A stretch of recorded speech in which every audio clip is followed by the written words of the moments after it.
ಹೆಸರು TS ರಾಜು ಅಂತೇಳಿ. ನನ್ನ ಹುಟ್ಟೂರು ತೈಲೂರು, ಮದ್ದೂರು ತಾಲೂಕು. ನಾನು 2013 ಮೇ 31ರಲ್ಲಿ ಉಪನ್ಯಾಸಕನಾಗಿ ನಿವೃತ್ತಿಯಾದೆ. ನಿವೃತ್ತಿ ಆದಮೇಲೆ ನಮ್ಮೂರಿಗೆ ಬಂದೆ. ನಮ್ಮೂರಿಗೆ ಬಂದಾಗ ಯುವಕರು ಸುಮ್ಮನೆ ಕಾಲ ಕಳೀತಾಯಿದ್ರು, ಹೋಟೆಲ್ಲು, ಅಂಗಡಿಗಳು ಈ ಕಡೆ ಎಲ್ಲ ಈಗೆಲ್ಲ.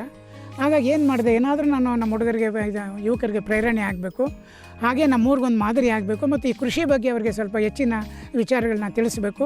ಜೊತೆಗೆ ಸರ್ಕಾರಿ ಸೌಲಭ್ಯಗಳು ಎಲ್ಲೆಲ್ಲಿ ಸಿಗುತ್ತೆ ಅದನ್ನು ಹೇಗೆ ನಾವು ಸದುಪಯೋಗ ಮಾಡ್ಕೋಬೇಕು, ಆಮೇಲೆ ವಿಭಿನ್ನವಾಗಿ ಹೇಗೆ ಕೃಷಿಯನ್ನು ಮಾಡಬೇಕು ಅನ್ನೋದ್ರ ಬಗ್ಗೆ ಆಲೋಚನೆ ಮಾಡಿ ನಾನು 2013 ಜೂನ್ 1 ನಾನು ವ್ಯವಸಾಯಕ್ಕೆ ಇಲ್ಲಿ ಪ್ರಾರಂಭ ಮಾಡಿದೆ.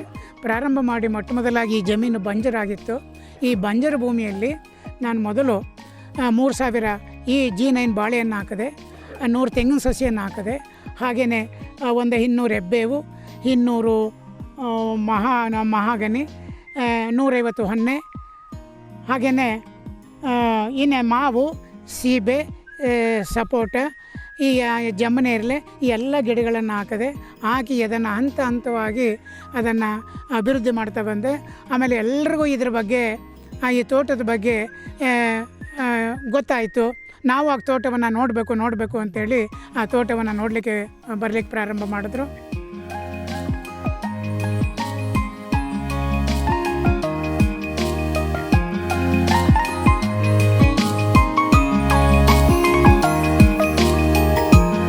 ಹಾಗೆ ನಮ್ಮ ಕೃಷಿ ಇಲಾಖೆಯವರು ಬಂದು ಈ ತೋಟವನ್ನು ವೀಕ್ಷಣೆ ಮಾಡಿ ಶ್ರೇಷ್ಠ ಕೃಷಿಕ ಅಂತೇಳಿ ಪ್ರಶಸ್ತಿಯನ್ನು ಕೊಟ್ಟು, ಜೊತೆಗೆ 10,000 ನಗದು ಬಹುಮಾನ ಪುರಸ್ಕಾರವನ್ನು ಕೊಟ್ಟು ಗೌರವಿಸಿದ್ರು.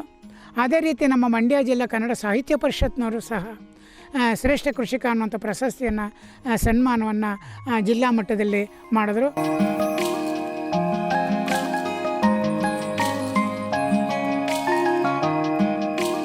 ಅದೇ ರೀತಿ ನಾನು ಈವರೆಗೂ ನಾನು ಈ ತೋಟದಲ್ಲೇ ಇದ್ಕೊಂಡು ನಾನೇ ಅಡುಗೆ ಮಾಡಿಕೊಂಡು ನಾನೇ ಸ್ವತಃ ಯಾವುದು ಆಳು ಕಾಳು ಇದಿಲ್ಲದೆ, ಸಹಾಯವಿಲ್ಲದೆ, ಜೊತೆಗೆ ನನ್ನ ತೋಟ ಇದು ನೈಸರ್ಗಿಕ ಕೃಷಿ. ಇಲ್ಲಿ ಉಳುಮೆ ಇಲ್ಲ, ಇಲ್ಲಿ ಔಷಧಿ ಸಿಂಪಡಣೆ ಇಲ್ಲ, ಇಲ್ಲಿ ರಾಸಾಯನಿಕ ಗೊಬ್ಬರಗಳಿಲ್ಲ. ಈ ತಂತಾನೇ ಇಲ್ಲೇನು ಬೆಳೆಯುತ್ತೋ ಅದೆಲ್ಲವೂ ತಂತಾನೆ ಇಲ್ಲೇ ಗೊಬ್ಬರವಾಗುತ್ತೆ. ಇದು ನಿಜವಾಗಿ ನೈಸರ್ಗಿಕ ಒಂದು ಕಾರ್ಖಾನೆ ಅಂತ ನನ್ನ ತೋಟವನ್ನು ಹೇಳ್ಬೋದು. ಜೊತೆಗೆ ನನ್ನ ತೋಟ ಒಂದು ಆಮ್ಲಜನಕದ ಕಾರ್ಖಾನೆ ಹೌದು. ಈ ನನ್ನ ತೋಟದಲ್ಲಿ ಎರೆಹುಳು ಇದೆ, ಕಾರ್ಬನ್ ಇದೆ ಎಲ್ಲ. ಆಮೇಲೆ ನನ್ನ ಈ ಭೂಮಿ ಅನ್ನೋದು ಸತ್ವಯುತವಾಗಿದೆ, ಜೊತೆಗೆ ವಿಷಮುಕ್ತ ಭೂಮಿಯಾಗಿದೆ. ಈ ವಿಷಮುಕ್ತ ಭೂಮಿಯಿಂದ ಏನಾಗ್ತಾಯಿದೆ ಇವತ್ತು ಅಂತ ಹೇಳಿದ್ರೆ, ವಿಷಮುಕ್ತವಾದಂಥ ಫಲ, ಆಮೇಲೆ ಆಹಾರಗಳಿಗೆ ಬೇಕಾಗುವಂಥ ದವಸ ಧಾನ್ಯಗಳು ಇವೆಲ್ಲವೂ ಇಲ್ಲಿ ಸಿಗ್ತಾಯಿದೆ ನನಗೆ. ಹಾಗಾಗಿ ನಾವು ಯಾವತ್ತೂ ಅಷ್ಟೇ ಯುವಕರಿಗೆ ಅಥವಾ ನಮ್ಮ ಸಮಾಜಕ್ಕೆ ಹೇಳೋದೇನು ಅಂದರೆ, ಮೊದಲು ನಮ್ಮ ಭೂಮಿಯನ್ನು ವಿಷಮುಕ್ತ ಮಾಡ್ಕೊಳ್ಳಿ. ವಿಷಮುಕ್ತ ಭೂಮಿಯನ್ನು ಮಾಡಿಕೊಂಡಾಗ ವಿಷಮುಕ್ತ ಆಹಾರ ಆಗುತ್ತೆ. ವಿಷಮುಕ್ತ ಆಹಾರ ಆದಾಗ ಅದನ್ನು ವಿಷಮುಕ್ತ ಆಹಾರವನ್ನು ಸೇವಿಸಿದಾಗ ನಮ್ಮೆಲ್ಲ ರೈತರೇ ಆಗಲಿ, ನಮ್ಮ ದೇಶನೇ ಆಗಲಿ ಸದೃಢವಾಗುತ್ತೆ.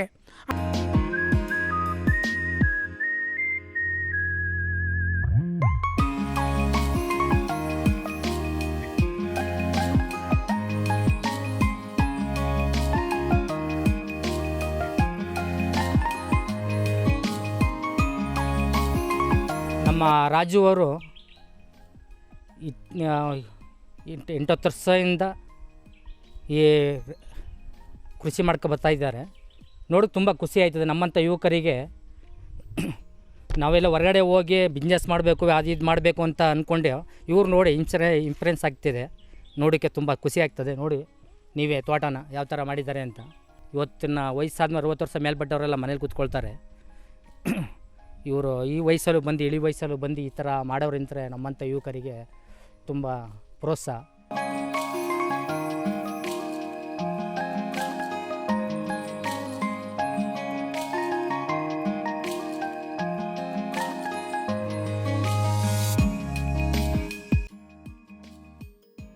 ರಾಜು ನಮಗೆ ಸುಮಾರು 50 ವರ್ಷದಿಂದ ಪರಿಚಯ.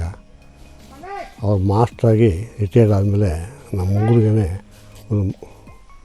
ಊರಿಗೆ ಒಂದು ಮಾದರಿಯಾಗಿ ಎಲ್ರಿಗೂ ತೋರಿಸಿದ್ದಾರೆ.